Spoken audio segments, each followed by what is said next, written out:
About a year ago, my family and I went to Chicago to a hotel that had an indoor water park. And I have two kids, and at this time my daughter was 10 and my little boy was 7. And we hit the wave pool, the lazy river. My son was playing in the water park area for the kids, having an awesome time. But then my daughter and I, we went up 5 flights of stairs to ride, this water slide that was like a big funnel. Almost looked like a funnel that you pour oil into in your car. But imagine that 5 stories high. And this had a chute that would just thrust the rider on a raft out this tube and up the funnel, and then it would slow down like a drain and suck you into a final chute and send you into a landing pool. My daughter and I went on that over and over, and every single time we went through that first chute, she screamed just like she had won tickets to a front row of a Taylor Swift concert. And every time that she screamed, no matter where my son and wife were in the park, they could hear her. And it happened so many times that finally my little boy came up to me and said, "Dad, I want to ride the funnel slide." I said, "Come on, man, let's go."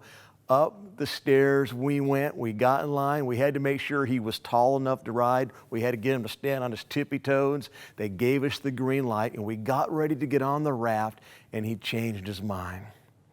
And I did what any good parent would do, and I forced him to ride. I said, "I'm sorry, but I just came up 5 flights of stairs, and the only way down is on this raft, so get in." And then I said something to him I shouldn't have. I said, "Don't worry, it's not scary." And I lied to him.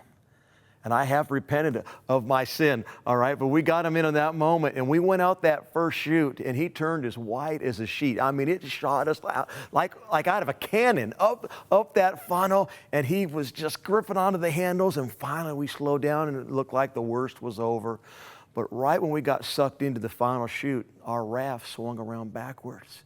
So then we shot down into the landing pool, and the weight of me, all right, he's this little guy. When I hit the pool, it shot him into orbit. And I tried to catch him. As he was flipping upside down over me, I tried to grab his ankle, his head, his hand, anything, just to yank him down. But he was out of my reach, and over he went, no! And into the pool. I hurried up and grabbed him so he didn't drown. I picked him up, and I just looked at him. I said, "Wasn't that awesome?" And he said no. My wife didn't think it was awesome either. But it taught me something that day. I believe God wants to launch your dreams into motion just like I launched my son. So don't quit, get after it, and do what God wants you to do. 41 will come.